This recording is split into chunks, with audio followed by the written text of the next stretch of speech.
But welcome to our last session of Eco Week. What if waste could be useful? So we're going to be exploring the topic of waste in this session with Connor from BiOrbic. And today's session is going to look at, so we make a lot of waste every day, but what if we could turn it into something useful? So we're going to hear about how we can use science and nature to turn things like food scraps and plants into cool new stuff like energy, clothes, and packaging. And for our Eco Week sessions, they're all linked to a global goal because Eco Week coincides with the Sustainable Development Goals Week. And these are 17 goals, as you can see here in the bottom kind of left corner, right corner. We have topics like no poverty, zero hunger, life on land, climate action, a whole range of different topics. And all of these goals intersect and were developed to try and make addressing these global issues a little bit easier for countries. So SDG 12, responsible consumption and production, focuses on producing goods and using resources in ways that minimize waste and environmental harm through recycling, efficient energy use, and sustainable production methods. So essentially, it means making and using products wisely so that people can live well without damaging the Earth's future. So, what I'm going to do there is I'm going to hand over to Connor, and he's going to take us through a bit more about this topic. And if you have any questions or queries throughout the session, feel free to pop it into the chat. I hope you guys enjoy. And Connor, you can take the reins. Perfect. Thank you very much, Maya, and everyone's very welcome. Yeah, as Maya said there, feel free as we're kind of chatting, or as I'm chatting to add anything in the chat box, any questions or anything. I'm also quite happy to be interrupted if anybody ever wants to unmute and comment on something or ask a question that way as well.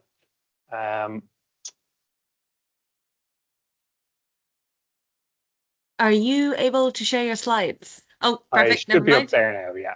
Stunning. Thanks. I can see them there. Perfect. Perfect.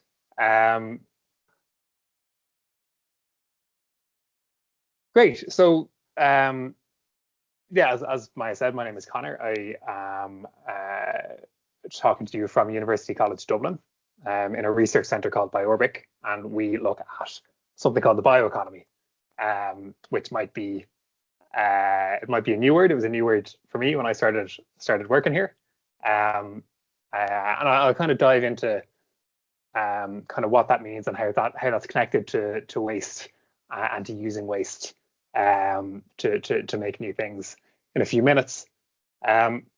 First, I wanted to share a bit about my own background. So I've always loved nature. Any work and study that I've done has been about learning about wildlife, learning about different animals. I worked with mammals in Canada and then worked with bird populations in the UK, in Scotland. Always kind of looking at really how what we do as humans affects wildlife and nature. And a few years ago, I moved back here to Dublin to the university and to working with BiOrbic. And so before, I suppose, getting into a bit more about what BiOrbic does and about what the bioeconomy means and how that's connected to the SDGs that we're talking about today. I wanted to just show you guys a couple of things and maybe get you to have a think as I'm showing you these bits about what do you think these things are made from, and I'll come back to this again a bit later on. So if you want to kind of have a think in your own head, but also maybe you can type it in the chat as well if you'd like. So I've got 3 things here. I'm going to show you each one and just have a think about what do you think each one is made from. So the first thing I'm going to show you is this up here. So to those of us just joining, this is just a short kind of show and tell. Have a think about what these things are that I'm showing you in my hand and what they're made from. I've got the first one up here, the shoe. What do you think that's made from? the second one that I've got here is quite a few of these little tokens here. I can't see my own screen very well, so hopefully I'm holding that up in a way that you guys can see. Kind of little chips like you might use for poker or something like that. What do you think those are made of? And then the last one, what do you think this guy could be made of? So it comes apart. You can build them in lots of different ways. Got wheels on them. Stays on my desk, and I play with them when I'm bored or distracted. So yeah, have a think, and Maya, you might let me know kind of in a few minutes if any ideas come through in the chat there, and I'll kind of come back to that a little bit later on. But first, I said I'd go into a bit about what the actual bioeconomy means and how that's connected to waste and to reusing waste and getting something valuable out of waste. So I think it's easiest to explain the bioeconomy if you break it down into the two words that come together to make it. So the bio comes from biology, which a lot of you probably know through school. It's anything to do with things that are alive, anything to do with nature. So I'm biological, you're biological. This stapler is not biological. It's not alive. And then economy. So economy is a word that we use a lot, but I don't know if we always really think about what we mean when we talk about it. So the economy is really just anything that we spend our money on. So the products that we spend our money on, and also the services, going to the cinema, going out for a meal, that kind of stuff is all part of the economy. So the bioeconomy is looking at living things, looking at the things that we need and that we want, and then how can we use living things or nature-based things, natural things, to give us what we need and what we want. And up until fairly recently in human history, the only economy was a bioeconomy. Anything that we wanted in terms of food, in terms of clothes, it had to come from nature. It had to come from plants or from animals, even from microorganisms. If you think about fermentation and things like cheeses and yogurts, rely on those. But then in the 1800s and kind of 1900s, so only in the last like 100 or 200 years, we moved away from that a bit, and we moved towards fossil fuels. Something else I'm sure you guys have heard the term, but we learned how to dig deep into the ground to bring gas and oil out, and to use that to power our economy and get the goods and the services that we want. And we've done pretty well out of it in terms of what we've been able to make from it. So all of these things, we'll come back to them again in a moment, but all of these different materials, different products, all come from fossil fuels. So I think we often think about just transport and powering our vehicles, powering our planes, but there's this whole other side of it as well to what we use fossil fuels for. The way that we do that is once we've pulled the oil, the crude oil it's called at the very beginning, once we've pulled that out of the ground, we heat it up to crazy high temperatures, and at different temperatures, different chemicals can be pulled off it and used for different things. So we take out our fuel for ships, we take out our fuel for cars, and the one I'll kind of draw your attention to here, I'll go into a bit more detail about naphtha and petrochemicals.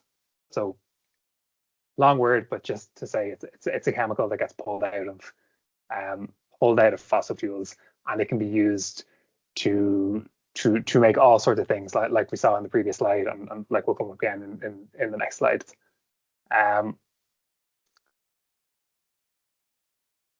It's great in one way because we've been able to come up with all these new products to improve our lives, to connect ourselves more, and to be able to travel around the world, to be able to communicate over huge distances.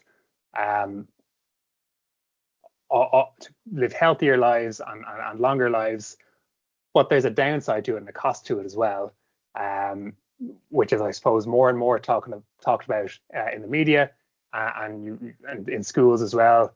And it's mostly the environmental costs. We know that fossil fuels aren't renewable; they're not coming back, and they take millions and millions of years to form. So when we pull them up, they're not really being replaced. So building our whole society around them, there's a time limit on how long that can work. We also, since we've learned how to be making all these things and producing all these things so quickly, we now have much more waste from all of these new products. And we haven't really figured out what to do with that yet. So a lot of it goes to landfill, it fills up our streets, it goes into nature. And then maybe the most serious issue is around the gases that are released when fossil fuels are consumed. They go up into our atmosphere. We call them greenhouse gases, and much like if you were to stand in a greenhouse under a pane of glass on a hot day, it would amplify the heat coming from the sun. Greenhouse gases cause that effect in our own air and our own atmosphere. So a lot of the climate change is being caused as a result of that, and that's having a lot of negative impacts on ourselves and on the natural world. To me, that's not a responsible consumption or production of the stuff that we use. And again, yeah, all these different things that are coming from it that we don't necessarily want to get rid of, but we're not creating them, we're not using them in a responsible way. So I kind of point to things like, maybe some of this we could do without, but there's a lot in there around cleaning products, around fertilizers that help us grow food for a growing population, around electronics that help keep us connected, medicines and medical supplies. That if we stopped using fossil fuels today, we'd wake up tomorrow in a world where we couldn't supply these things that a lot of people have come to rely on. So there's two ways. There's lots of ways, but there's two kind of broad ways that people talk about how to deal with this. One is to go back to basics, to slow down a bit, to produce less, to consume less. And I think there's a lot to that, and I think that's a big part of it. And as well as that, I think we need to be thinking of other ways that we can create and provide these things that do bring real value into people's lives. So this is where I'm going to come back to some of the things I was showing you guys earlier, and maybe you've had a think about what they might be made of. I don't know. You might let me know if anything has come through in the chat. But I will show. Not yet, but I know some folks joined. Am I muted? Nope. Oh, sorry. Nothing came through there, but I know a few folks joined after the question. I don't know, maybe with the first one, I suspect it's mostly plastic, but would it be like maybe rubber or leather or like something along those lines, or a mix or something? I'm actually not sure. So generally, yeah, that'd be what a lot of modern shoes would be made from, and you're nearly right. And thank you for being the voice of the people today. The main thing that makes this shoe up, I'll give you a clue and see if you can get it. It's something that a lot of people, some people get very upset if you put it on a pizza. Pineapple? You're exactly right. Yeah, no way. Pineapple. Yeah. Yes. So these 72% of this shoe is pineapple. So what they do, and this is the kind of part of what bioeconomy research is looking into. There's a process where you can take the leaves, the very thick leaves at the top of the pineapple that we're not using for anything. We're throwing it away currently. You can take that and you can process it, and it's so tough you can make a very kind of tough leather-like product out of it, and you can use that for anything that you might use leather for otherwise. Because though leather is from a biological source, it comes from cows. The process of feeding those cows, transporting those cows, raising those cows is quite environmentally intensive, and to create the same amount of leather material to make these shoes from pineapple, it uses about 95% less emissions and less greenhouse gas emissions. The next one I showed you, I think it was these guys here. So these little chips. I might ask you again to what do you reckon they're made See, my first instinct would also be plastic, but I'm guessing it's going to be something funky. That's not actually plastic.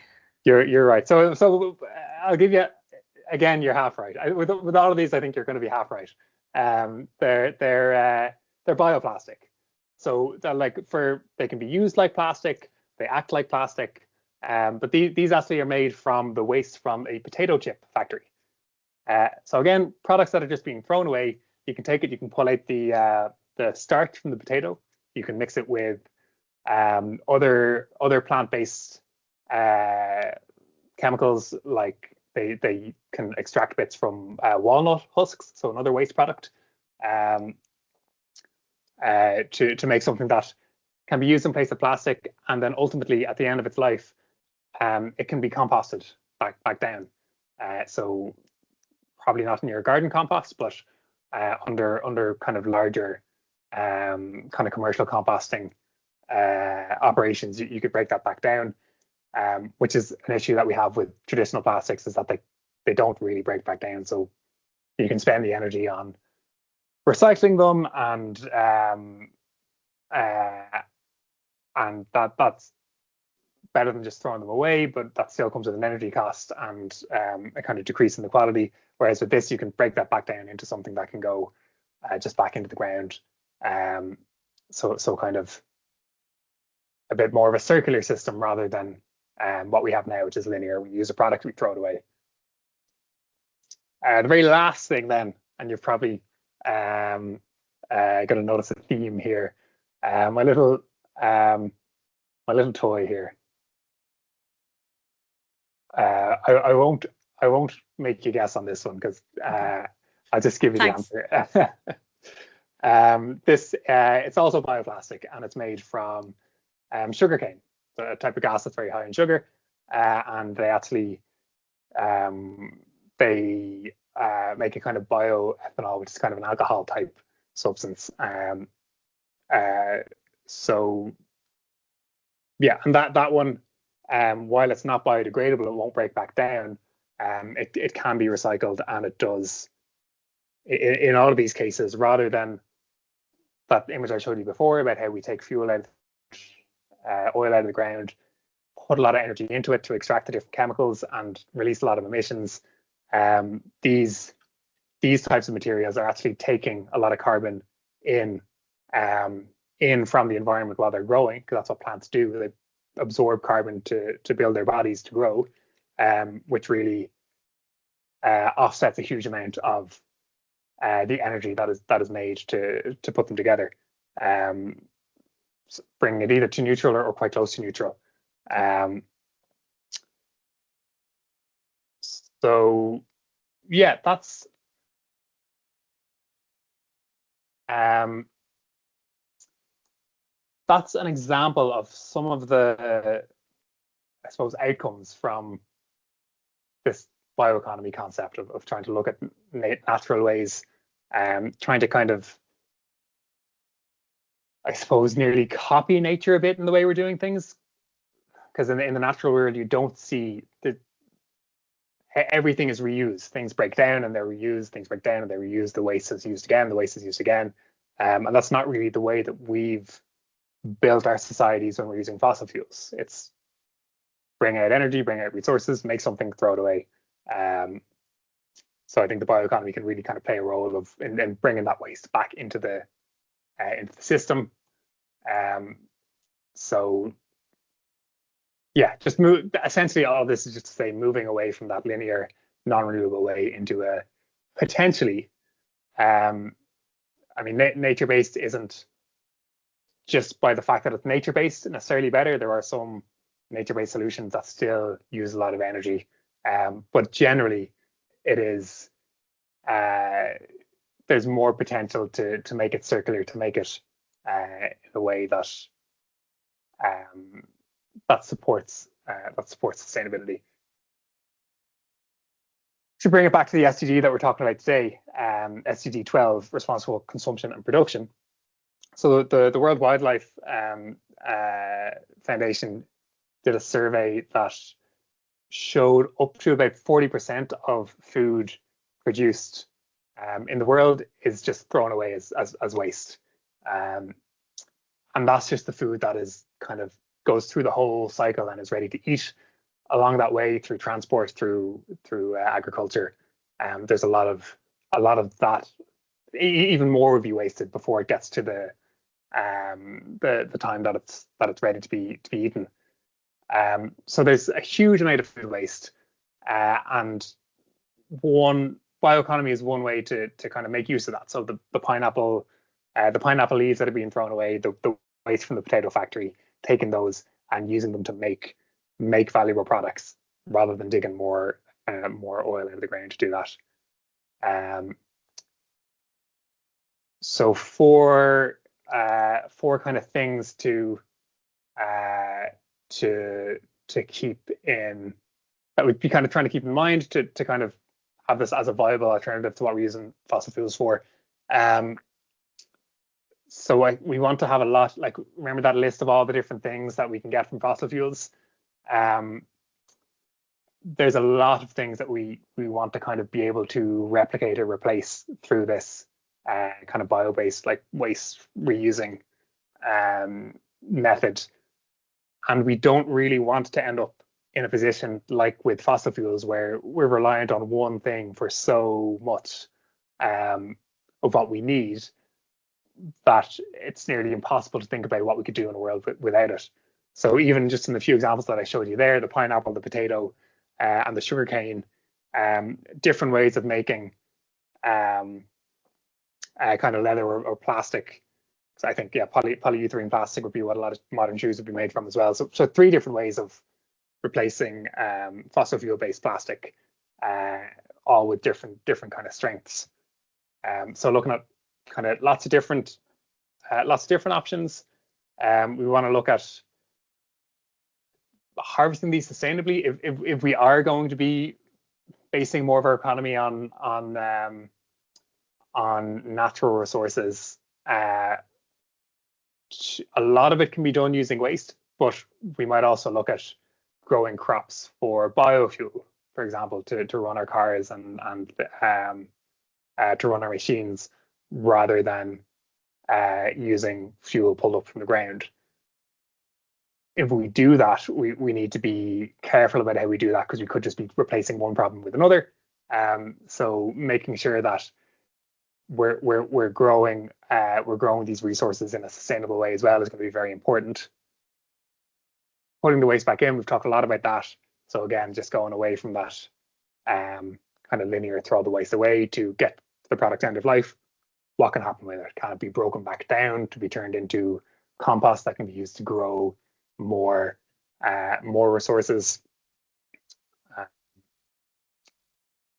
And then the last one that I think is very, very important and maybe sometimes gets overlooked a little bit is, if we want to be relying more on the natural world, like we used to, but also in modern ways and new different ways as well, we need to make sure that nature is looked after.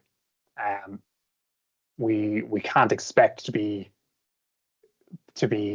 kind of relying on nature to give us all these products and chemicals and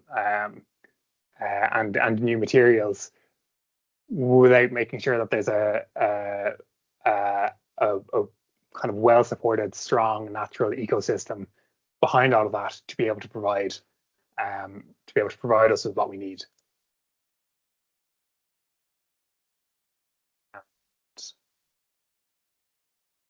The last thing I maybe want to kind of end on here is so I've been talking a lot about what researchers in BiOrbic and places like it are doing, but that's not the only way to be moving us towards this more sustainable system, this more circular system. So it is one way, and kind of thinking about ways that other people and ways that you can engage. There is the pathway of the scientist and the researcher looking at how these things work and looking at the natural world and looking at what we can learn from it. You don't need to wait till after school. I know there's the Young Environmentalist Award that ECO-UNESCO runs. There's things like BT Young Scientist. There's lots of other options to be getting involved with.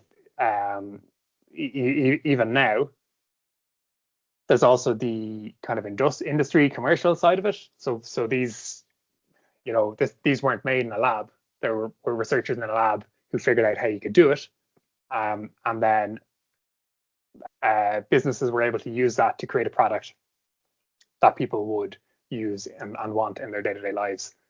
So there's a whole path down the business side of it as well. You could go down the path that I've kind of ended up on myself, which is of education and talking to people about some of these issues, learning about what's out there and sharing that with other people. But even if none of that is of any interest to you at all, in the society that we all are living in, we're all consumers in some way. We're all making choices about what we spend our money on, what we buy in the shop, what clothes you wear.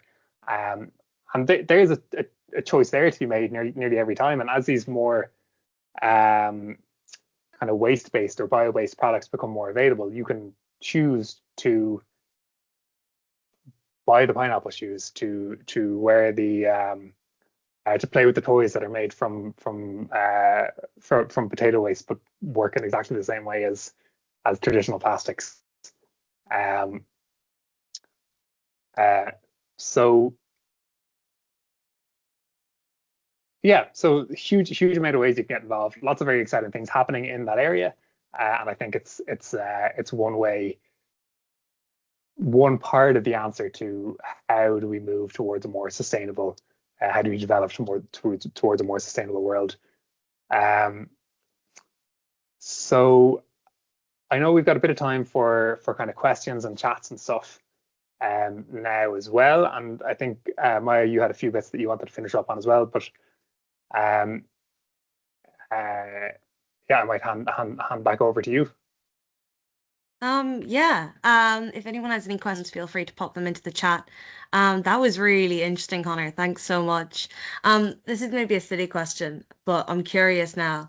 Like, you're talking about the different materials that can be used to make things. What would be like, I suppose, the weirdest thing that you've come across?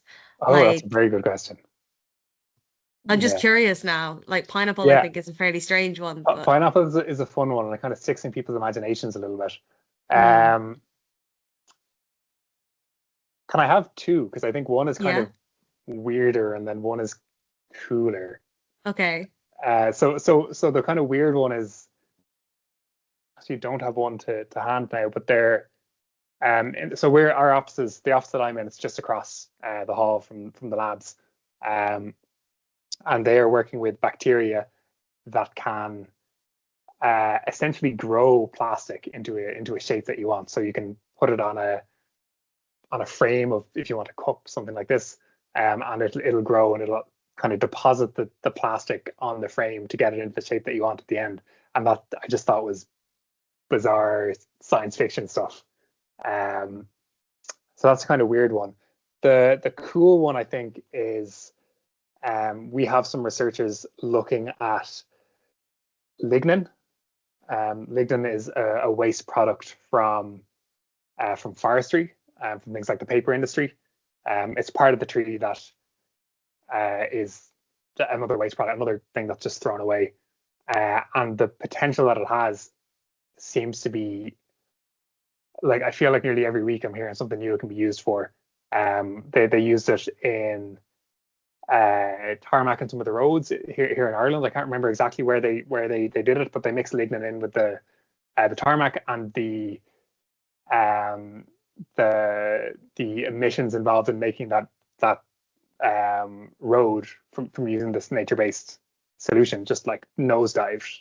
There was so much less, and so great for that. But also, there's work being done on the batteries in our phones and in our laptops are often made from something called lithium, which is another thing that's dug from deep out of the ground. There's conflict in the world around who gets access to the mines, where you can find them. And recent research is showing that this bit of the tree that we're throwing away, this lignin, can be used to make batteries that in some cases might even be more efficient than what we're using lithium for. So things like electric cars. And that's something we can grow, like we can grow that here in Ireland. So that's quite exciting to me, because I think